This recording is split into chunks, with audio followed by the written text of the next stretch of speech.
Hello everyone, कैसे हैं आप सभी। उम्मीद करता हूं बढ़िया होंगे, मस्त होंगे और अपनी पढ़ाई पे लगातार लगे होंगे। तो आज हम लोग एक ऐसी वैकेंसी के बारे में डिस्कशन करने वाले हैं जो आपको हर साल देखने को मिलती है। जी हाँ, हमारे बैंकिंग सेक्टर के अंदर हर साल आने वाली एक वैकेंसी जिसका नाम होता है आरआरबी क्लर्क। क्या होती है इसकी जॉब प्रोफाइल, क्या मिलती है सैलरी, कैसे होता है सिलेक्शन, कितने एग्जाम देने होते हैं, कई सारे डाउट्स होते हैं बच्चों के मन में। तो आज उन सारे डाउट्स को क्लियर करने जा रहा हूं मैं इस वीडियो में। तो सारे के सारे बच्चे इस वीडियो में लास्ट तक जरूर बने रहिएगा, क्योंकि इसमें जब आप लास्ट तक जाएंगे तो आप इस जॉब के बारे में पूरी डिटेल ग्रैब कर पाएंगे। एक इंपॉर्टेंट इन्फॉर्मेशन मैं और आपको बता देता हूं, ये वैकेंसी एक ऐसी वैकेंसी है जो आपको हर साल देखने को मिलेगी।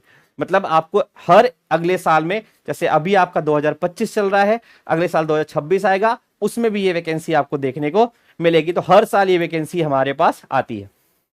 चलिए, तो आज के सेशन में क्या क्या डिस्कशन होने वाला है उसके बारे में डिस्कशन देखिए। सबसे पहले हम इसमें क्या देखने वाले हैं कि उसकी एज क्या होती है, कितनी एज मांगता है, 18 साल से ऊपर मांगता है या 21 साल से ऊपर मांगता है, इस पर डिस्कशन होगा। दूसरा, सैलरी क्या मिलती है, सिलेबस क्या होता है, एलिजिबिलिटी क्या होती है, मतलब हमें 10th पास होना चाहिए, हमें 12th पास होना चाहिए, ये सब भी हम जानेंगे इस वैकेंसी के अंदर। जॉब प्रोफाइल क्या होती है, जॉब मिलने के बाद हम सर वहां जाके करेंगे क्या, ये भी तो मैटर करता है ना कि सर हम वहां करेंगे क्या, और इसका एग्जाम पैटर्न क्या होता है। तो हम आज इसी पर सारी चीजों पर डिस्कशन करने वाले हैं। तो आप सारे के सारे स्टूडेंट इस वीडियो को लास्ट तक जरूर देखिएगा। चलिए चलते हैं आगे, इस वीडियो को कंटिन्यू करते हैं। तो सबसे पहले हम इसकी देखने वाले हैं जॉब प्रोफाइल को। जी हाँ, कि इसकी जॉब प्रोफाइल क्या होती है, क्या क्या आपकी रिस्पॉन्सिबिलिटीज होती है। तो भाई इसके अंदर आप सभी को सबसे पहले क्या करना पड़ता है। कुछ बच्चे ऐसे होंगे जिनको लग रहा होगा सर आपने इसमें हिंदी में नहीं लगाया, बट तो हिंदी आपका बेटा नेक्स्ट स्लाइड पर है, ठीक है, हम उसे वहां देख लेंगे। यहां पर आपको बहुत छोटे छोटे काम करने को मिलते हैं। जैसे आपके पास वहां पर आपको हैंडल करना होता है वहां पर डेली एक्टिविटीज को। जैसे मान लीजिए कोई आपके यहाँ आता है और उससे पासबुक एंट्री करानी है, तो आप पासबुक एंट्री वाले काउंटर पर आपको बैठाया जा सकता है। आपके वहां पर कोई बंदा आता है जिसको कोई फाइलिंग करनी नहीं आ रही, फाइलिंग इन द सेंस कि कोई पैसा निकालने आ रहा, वो ट्रांजेक्शन नहीं कर पा रहा, उसे नहीं है नॉलेज। क्योंकि इस वैकेंसी में जो भी आपको जॉब मिलेगी तो वो गांव साइड में मिलती है, मतलब आपके विलेजेस क्या जहां पर मिलेगी, जहां पर आपके विलेजेस है, तो वहां पर इस चीज को करने के लिए मिलता है। मेंटेन अ बैंक रिकॉर्ड्स और फाइल, बैंक के जो रिकॉर्ड्स होते हैं उनको मेंटेन करने का काम होता है, जो आप अंदर मतलब ऑफिशियल वर्क के रूप में करते हैं। उसी के साथ अगर आप यहां पर देखें तो provide a customer service and advance addressed query, जो भी उनके पास क्वेरी आती है आप उनको सॉल्व करने की कोशिश करते हैं। किसमें, इसमें। बहुत इजी जॉब होती है, आपको बहुत पैनिक नहीं होना होता, बहुत सिंपल सी जॉब है, बहुत अच्छा प्रोफाइल होता है। कुछ भी इसमें बहुत ही टेंशन वाली जॉब नहीं है कि भाई मेरे को ये करना है, मेरे को वो करना है, सर मेरे को लोन पास करना है, नहीं भाई। आप एक क्लरिकल लेवल पर जॉब पर हैं, आपको सिंपल सा क्या करना है, जो भी लोग आ रहे हैं आपको उनको असिस्ट करना होता है, रिकॉर्ड्स को मेंटेन करना होता है, फाइलिंग को प्रॉपरली देखनी होती है। कैश निकालने पर आपकी जॉब लग सकती है, जैसे जो आप लोग देखते होंगे कि गांव में अगर आप जाते हैं तो कैश काउंटर पे कई लोग आपको बैठे मिलते हैं जो आपको पैसा निकाल कर देते हैं, हाँ? कई सारे ऐसे होते हैं जो पासबुक एंट्री कर रहे होते हैं। तो इस तरीके की प्रोफाइल है यहाँ पर, ठीक है। बहुत सिंपल सी प्रोफाइल है और बैंकिंग एक्टिविटी बहुत आसान है यहाँ पर। तो आपको मतलब बहुत ही टेंशन वाली जॉब ये वाली नहीं है। चलिए आगे देखते हैं क्या क्या आपको यहाँ पर, ये तो हिंदी वाली स्लाइड होगी, हाँ जी। अगली स्लाइड पे चलते हैं। तो अगली स्लाइड देखते हैं हमारी किस चीज की आने वाली है। तो भाई अगली स्लाइड में कि हमारी क्वालिफिकेशन, क्योंकि अगर आप जब भी फॉर्म भरते हैं तो फॉर्म भरने से पहले तो दिमाग में ये होता है ना कि सर 12th पास मांगा है या 10th पास मांगा है या फिर ग्रेजुएट मांगा है।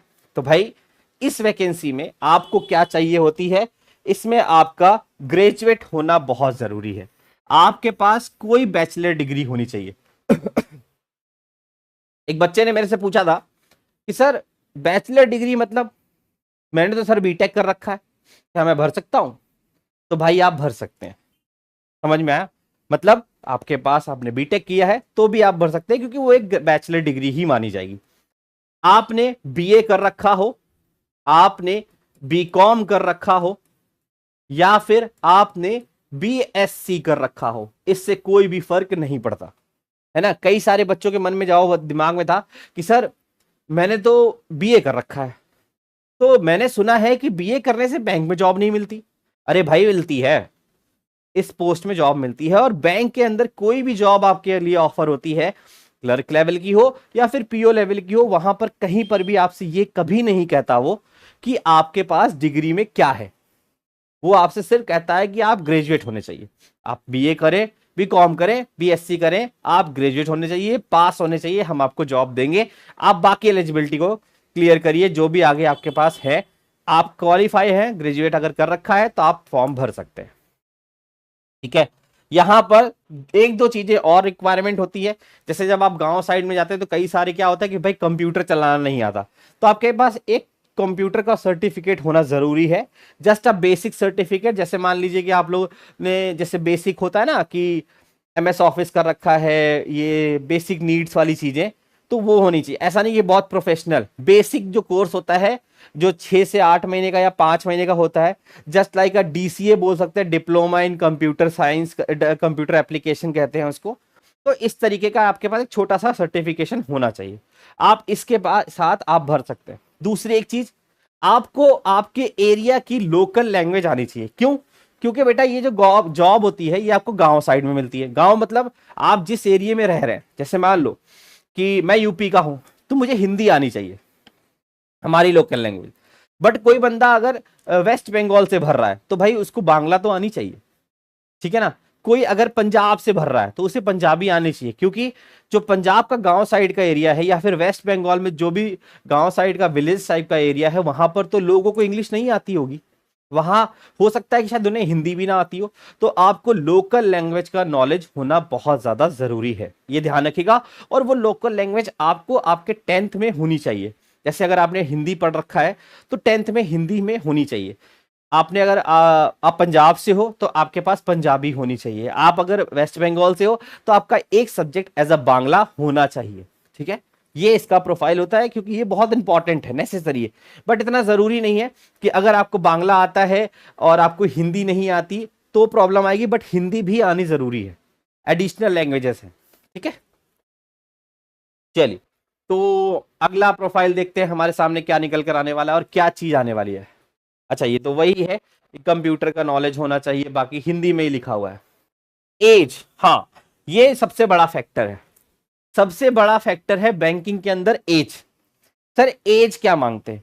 तो भाई जो लास्ट ईयर के डेटा के हिसाब से देखूं, जो मैंने लास्ट ईयर अभी आपका जो फॉर्म भरा गया है उसमें मैंने देखो यहां पे लिखा है कि 1/9/2025 तक आपकी एज 18 साल मिनिमम होनी चाहिए और मैक्सिमम 28 ईयर्स। अब ये जो एज है बेटा ये जनरल की है, किसकी है? ये जनरल कैटेगरी के लिए मैंने बता रखी है। जो बच्चे हमारे जनरल कैटेगरी के अंदर आते हैं वो 18 से लेकर 28 साल तक एलिजिबल हैं, इस फॉर्म को भर सकते हैं। सिर्फ आरआरबी का एक ऐसा फॉर्म आता है जिसमें जो एज है वो 18 साल है मिनिमम।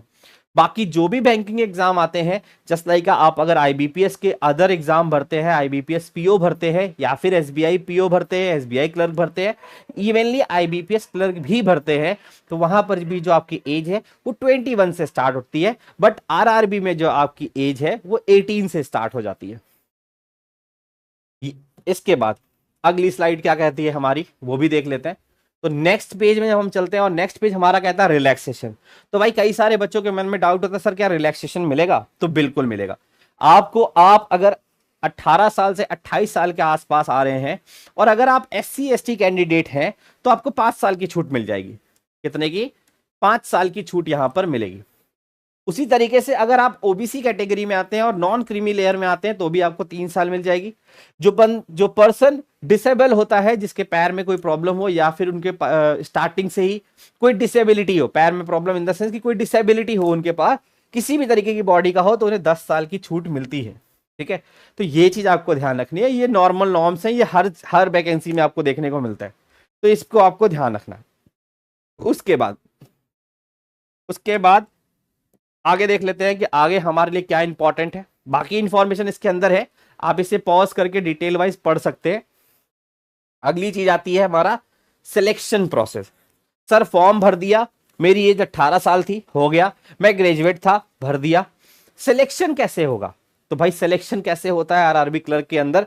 सबसे पहले ध्यान से आपको समझना होगा कि यहां पर आपके 2 स्टेजेस देखने को मिलते हैं। स्टेज 1 जो कि होता है क्वालिफाइंग नेचर का, और स्टेज 2 जो आपको क्लियर करना पड़ता है, फाइनल रिजल्ट उसी से तैयार होता है। पहला स्टेज कहलाता है प्रीलिम्स एग्जाम और दूसरा कहलाता है मेंस। आपको इस जॉब के अंदर सिर्फ दो एग्जाम ही देने को है, एक प्रीलिम्स और एक मेंस। प्रीलिम्स हमारा होता है क्वालिफाइंग नेचर और जो मेंस हमारा होता है वो आपकी रिजल्ट तैयार करता है। मतलब आपको प्रीलिम्स को सिर्फ क्वालिफाई करना है, बट मेंस में आपको स्कोर करना पड़ेगा, तभी आप फाइनल सेलेक्ट हो पाएंगे। आते हैं इसके अंदर क्या क्या चीजें हमें पढ़नी होती है। जो एग्जाम आपके सामने देखने को मिलता है, जैसे प्रीलिम्स का आपको एग्जाम देखने को मिलेगा, जब आप पहला पेपर देने जाएंगे उस पहले पेपर में क्या क्या आता है। तो भाई अगर हम पहले पेपर में ध्यान से देखें तो हमें सिर्फ दो सब्जेक्ट हमारे लिए इंपॉर्टेंट हो जाते हैं, एक होता है रीजनिंग और दूसरा होता है मैथ्स। ये दो ही सब्जेक्ट्स आपके लिए मोस्ट इंपॉर्टेंट है, रीजनिंग और मैथ्स। रीजनिंग में आपको देखने को मिलते हैं 40 क्वेश्चन और मैथ्स में भी देखने को 40 क्वेश्चन मिलते हैं। इसका मतलब प्रीलिम्स के अंदर सिर्फ आपको 80 क्वेश्चन देखने को मिलेंगे, 40 मैथ्स के, 40 रीजनिंग के। ये 40-40 जो क्वेश्चन है ये 40-40 मार्क्स के भी होते हैं। इसका मतलब 80 मार्क्स का क्वेश्चन, 80 क्वेश्चंस आने वाले हैं और 80 मार्क्स। इसमें इट मींस वन क्वेश्चन जो आपको मिलेगा वो 1 मार्क का मिलेगा, ठीक है। बट इसमें एक इंपॉर्टेंट चीज है, वो क्या है, यहां पर टाइम ड्यूरेशन। यहां पर आपको सेक्शनल टाइमिंग मिलती है। मतलब आप अगर रीजनिंग करने जा रहे हो तो आपको अगर रीजनिंग का सेक्शन खुल रहा है तो उसमें टोटल 25 मिनट्स आपको मिलेंगे। उस 25 मिनट्स में आपको 40 क्वेश्चन कंप्लीट करने हैं। सेम जब आप इसके अंदर आते हो मैथ्स के अंदर तो 20 मिनट मिलेंगे और आपको 40 क्वेश्चन करने को ऑप्शन मिलेगा। तो आपको 25 मिनट में आपको रीजनिंग के 40 क्वेश्चन करने होते हैं और इसमें मैथ्स में 20 मिनट में करने होते हैं। मतलब ओवरऑल अगर हम देखें तो यहां पर 45 मिनट्स मिलते हैं आपको 80 क्वेश्चंस अटेम्प्ट करने के लिए, 80 मार्क्स के लिए। अब इसके बिहाफ पर जो सबसे ज्यादा मार्क्स लेकर आता है वो सिलेक्ट होता है और उसके आधार पर मेरिट तैयार होती है। ये सिर्फ क्वालिफाइंग होता है, इसे आपको क्वालिफाई करना होता है। अगर आपके मार्क्स अच्छे हैं तो आप क्वालिफाई कर जाएंगे। इसके बाद जो आता है इसका सेकेंड स्टेज, जिसको हम बोलते हैं क्या है, मेंस एग्जामिनेशन। यहां पर मेंस एग्जामिनेशन में सब्जेक्ट्स बढ़ जाते हैं। जी हाँ, कैसे बढ़ जाते हैं? आपने अभी देखा कि आपको सिर्फ दो सब्जेक्ट पढ़ने को मिले थे, क्या क्या, रीजनिंग और मैथ्स। बट जैसे ही आप मेंस में आते हैं तो यहां पर जो बढ़ गए हैं वो क्या क्या है, इस रीजनिंग और इस मैथ्स के अलावा 2 से 3 चीजें और ऐड ऑन। सबसे पहली चीज तो कंप्यूटर, दूसरा जनरल अवेयरनेस और तीसरा आता है हिंदी, सॉरी इंग्लिश या फिर हिंदी। इंग्लिश या हिंदी आपका ऑप्शनल होता है, आप हिंदी या इंग्लिश में से कोई एक पेपर दे सकते हैं, ठीक है। यहां पर बाकी बैंकिंग एग्जाम जितने भी होते हैं भाई ये इसीलिए अलग है क्योंकि यहां पर हिंदी या इंग्लिश का ऑप्शन है, पर अदर आप बैंकिंग एग्जाम को देते हैं तो वहां पर कहीं पर ये ऑप्शन नहीं मिलता। तभी मैंने देखो यहां लिखा 5A एंड 5B, ठीक है। यहां पर आपको 40 क्वेश्चन मिलेंगे। मतलब सब में अगर आप देखो तो 40-40 ही क्वेश्चन आपका आ रहे हैं, है ना। सारे क्वेश्चन 40-40 के आ रहे हैं, बट मार्क्स डिफरेंट है, मार्क्स थोड़ा सा चेंज हो जाता है। यहां पर आप देखो तो रीजनिंग में आपको 40 क्वेश्चन में 50 मार्क्स मिल जाएंगे, यहां पर 40 क्वेश्चन में 20 है, यहां पर 40 क्वेश्चन में 50 है। इट मींस मैथ्स और रीजनिंग का रोल यहां पर भी थोड़ा सा ज्यादा ही है। 40 क्वेश्चन में यहां 50 मार्क्स मिल रहे हैं, प्रीलिम्स में 40 ही मिल रहे थे। 40 क्वेश्चन में 50, मतलब वहां पर अगर आप प्रीलिम्स को देख रहे थे तो रीजनिंग और मैथ 80 नंबर की थी और ये मेंस में रीजनिंग और मैथ आपकी 100 नंबर की हो जाएगी, ठीक है। उसके बाद कंप्यूटर के 40 क्वेश्चन आएंगे जो कि 20 मार्क्स के होने वाले। जनरल अवेयरनेस के 40 क्वेश्चन आएंगे जो कि 40 मार्क्स के होने वाले। हिंदी और इंग्लिश के भी क्वेश्चन जो आएंगे वो आपके 40-40 ही आएंगे। आप इनमें से किसी एक को अटेम्प्ट कर सकते हैं, दोनों को नहीं कर सकते। और यहां पर भी 40-40 मार्क्स के ही हो गए। ओवरऑल यहां पर आपको देखने को मिलेंगे लगभग 200 क्वेश्चंस आपको देखने को मिलते हैं। कितने? 200। कैसे भाई? यहां से 40 40 40 40 और इन दोनों में से कोई एक तो 40, तो 200 क्वेश्चन, 200 मार्क्स और टोटल जो यहां पर टाइम मिलेगा वो 120 मिनट्स का। यहां पर भी सेक्शनल टाइमिंग खुलेगी। अगर आप रीजनिंग करने जा रहे हो तो आपको सिर्फ 30 मिनट्स मिलेंगे। जब आप कंप्यूटर पर स्विच करोगे तो 15 मिनट मिलेंगे। मैथ्स के अंदर फिर से आपको 30 मिनट, जनरल अवेयरनेस में 15 मिनट और इंग्लिश या हिंदी में 30 मिनट। ओवरऑल आपको 120 मिनट्स ही मिलने वाले हैं। तो पूरा भैया 200 क्वेश्चन करने होंगे, 2 घंटे का टाइम होगा। बढ़िया तरीके से फोड़ सकते हो, बढ़िया से नंबर ला सकते हो और नौकरी ले सकते हो। ये आखिरी स्टेज थी। बढ़िया नंबर आ गए तो जॉब आपकी पक्की है, ठीक है भाई। अगली स्टेज क्या आएगी? अगली स्टेज भी देख लेते हैं भाई क्या आने वाली है हमारे सामने। लो भाई, सबसे इंपॉर्टेंट बच्चों के मन का डाउट, सर पढ़ना क्या है? आपने तो बता दिया रीजनिंग पढ़नी है, मैथ पढ़नी है, इंग्लिश पढ़नी है, जीके पढ़नी है, मतलब जीए पढ़नी है। पढ़ेंगे कैसे? सब्जेक्ट में क्या क्या आता है, कहां कहां से पढ़ना है? तो भैया यहां बहुत ध्यान से देखो, आपको अंदर रीजनिंग के अंदर पढ़ने सिर्फ 12 चैप्टर। कितने? मात्र 12 चैप्टर आपको यहां देखने को मिलते हैं। ये 12 चैप्टर्स आपके सामने लगे। Alphabet, coding decoding, blood relation, direction, inequality, syllogism, order and ranking, input output, analytical reasoning जिसको हम क्रिटिकल रीजनिंग कहते हैं, डेटा सफिशिएंसी, सिटिंग और पजल। ये 12 चैप्टर्स। इसमें कुछ ऐसे चैप्टर भी हैं जो आपको सिर्फ मेंस में मिलेंगे, प्रीलिम्स से तो मिलेंगे ही नहीं। जैसे अगर मैं कहूं तो ये जो आपके लास्ट के 4 चैप्टर, लास्ट के 2 चैप्टर आपको दिखाए, 3 दिख रहे हैं, 8वां नंबर, 9वां नंबर और 10वां नंबर। ये जो चैप्टर्स हैं ये आपको सिर्फ और सिर्फ मेंस में मिलते हैं, प्रीलिम्स में वो भी नहीं मिलते। मैथ्स के कुछ टॉपिक्स मैंने आपके सामने लगा रखे, जैसे quadratic equation, number system, number series, simplification, approximation, percentage, profit and loss ratio, time and work. मतलब मैथ्स में भी आपको बहुत ज्यादा चीजें नहीं पढ़नी होती हैं, 10 से 12 ही चीजें पढ़नी है, मेंसुरेशन एंड लास्ट में डेटा इंटरप्रिटेशन। तो ये सब आपको वहां पर लास्ट में पढ़ने को मिलता है। मैथ्स के अंदर बहुत कम सिलेबस है, लिमिटेड है, आप कर सकते हैं, लिमिटेड सिलेबस होगा। इसकी पूरी डिटेल जब आप सिलेबस को आगे जब पढ़ते हैं तो वहां पर मिल जाती है। अगले चीज पर आते हैं, जो कि अगला सेक्शन हमारा क्या आने वाला। भाई अगली स्लाइड देख लेते हैं क्या कहती है हमारी। तो अगली स्लाइड आप देखिए क्या कह रही है। अगली स्लाइड में हमारे पास आ रहा है, ओ ये तो लगता है पिछली स्लाइड आ गई, कोई बात नहीं, अगली की तरफ मूव करते हैं। तो अगली स्लाइड है हमारे पास इंग्लिश की। जैसे अगर आप इंग्लिश को चूज करते हैं, इंग्लिश और हिंदी आपके पास ऑप्शनल होता है। अगर आप इंग्लिश को चूज करते हैं तो इंग्लिश में आपको कुछ ऐसे टॉपिक देखने को मिलते हैं, लगभग 17 टॉपिक है। 17 टॉपिक है। जैसे आपको नाउन प्रोनाउन जिसको बोलते हैं, ग्रामर सेक्शन आपका पूरा का पूरा देखने को मिलेगा। यहाँ पर आपको पैराग्राफ बेस्ड भी क्वेश्चंस मिलते हैं, जहां पर आपके सामने पैराग्राफ आएगा, उसमें से आपको क्वेश्चन देगा। एक पैराग्राफ आएगा जिसमें 5 क्वेश्चन होंगे, उनको डिफाइन करना होगा, फाइंड करना होगा। एरर डिटेक्शन आता है, पैरा जंबल आता है, सेंटेंस इंप्रूवमेंट आती है, मैच द कॉलम्स आता है, क्लोज टेस्ट आता है और रीडिंग कॉम्प्रिहेंशन आता है। मोस्ट इंपॉर्टेंट होता है हमारा रीडिंग कॉम्प्रिहेंशन, क्योंकि ये कहीं ना कहीं आपको लगभग 15 से 16 मार्क्स, कम से कम 2 से 3 कवर करेगा। तो ये मान लो कि 8 से 10 क्वेश्चन आपको यहाँ पर देखने को मिलेंगे। उसके बाद जो नेक्स्ट टॉपिक हमारे सामने आता है जनरल अवेयरनेस। जनरल अवेयरनेस में कई सारे बच्चों के मन में डाउट होता है, क्या सर हिस्ट्री आती है, क्या सर पॉलिटी आती है? तो भैया आपको ना यहाँ हिस्ट्री देखने को मिलेगी, ना ही आपको पॉलिटी देखने को मिलेगा। ये सिंपल सा होता है, यहाँ पर हिस्ट्री पॉलिटी का कोई भी रोल नहीं है। आपको सिंपल सा यहाँ पर बैंकिंग के बारे में नॉलेज होनी चाहिए, बैंकिंग आनी चाहिए। जनरल अवेयरनेस का मतलब होता है कि आप कितनी अपनी चीजों से अवेयर हैं। तो यहाँ पर आपको नेशनल, मतलब introduction of a national financial institution like RBI, SBI, ये सारे बैंकिंग के टर्म्स है। आरबीआई क्या होती है, एसबीआई क्या होती है, आईबीपीएस क्या है, ठीक है, ये सारी चीजें आपको पढ़ेंगे। बैंकिंग के सारी टर्म्स देखने को मिलती है, गवर्नमेंट की सारी पॉलिसीज पढ़नी पड़ती हैं, मतलब वो चीजें पढ़नी है जो बैंकिंग में काम आती हैं। भाई आप बैंक में नौकरी कर रहे हो, अब गवर्नमेंट ने कोई पॉलिसी लॉन्च करी, वो कौन सी आई थी? 2015। आपकी नौकरी लग रही है 2026 में, तो 2015 में कोई पॉलिसी आई थी, कैसे काम करोगे? बैंक के अंदर जॉब कर रहे हैं, वहां पर कुछ स्कीम के अंदर किसी ने कोई पैसा लगाया हो, मतलब कोई पॉलिसी खरीदी हो गवर्नमेंट की तरफ से, तो कैसे करेंगे? तो वो सारी चीजें हम यहाँ पढ़ते हैं। सबसे इंपॉर्टेंट होता है लास्ट के 6 मंथ का करंट अफेयर, बैंकिंग अवेयरनेस पढ़नी होती है, जिसको हम बोलते हैं कि बैंकिंग का सेक्शन है। दूसरा आपको पढ़ना होता है इकोनॉमी, इकोनॉमी का थोड़ा सा पार्ट पढ़ना होता है। तो ये 3 से 4 चीजें अगर आपने ठीक से पढ़ रखी हैं तो आपके लिए इजीली आप इसको जा सकते हो, बढ़िया से स्कोर भी कर सकते हो। ठीक है भाई, आते हैं नेक्स्ट सेक्शन पर।